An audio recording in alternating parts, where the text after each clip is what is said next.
we've moved past the inflection point where earlier there was a question of whether. The question of whether has been addressed. The answer is yes. Now we've transitioned to when.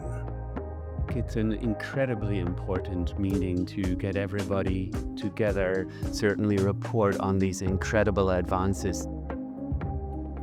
There are literally folks who are working 24/7 who have chosen to adopt this mission as their own. I feel like this is really a moment to look back on and say we've started to crack the door on a whole range of neurological diseases. A lot of reasons to be very optimistic about everything that's happening in the field right now. It's coming along fast and looks very promising.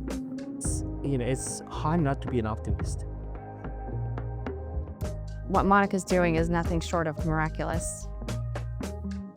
Very much looking forward to seeing all the folks in the room, whether they're a biopharmaceutical company or a scientist or a regulator, or just getting to hear and see what they talk about and what their take is on the timeline for eradicating this disorder is pretty exciting.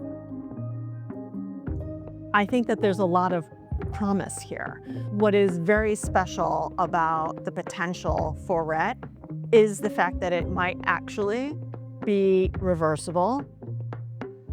Most important thing is really just having a sense of urgency, because we all, I think, feel like we have a race against time. If we can do this, we can basically do anything. The single biggest gratification I could have in my career is to share with you and to cry with you, and hopefully in tears of joy when we're successful in this area.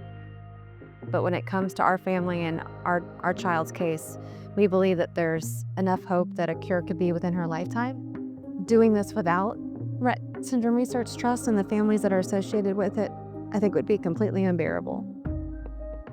That's what motivates us personally and professionally to go to work every day. And building a medicine is not easy, but the idea that one day one of those pairing is going to come into the hospital, get this diagnosis that shatters their life, but then be told, oh, but there's a therapy. Don't worry. That's what I live for, right?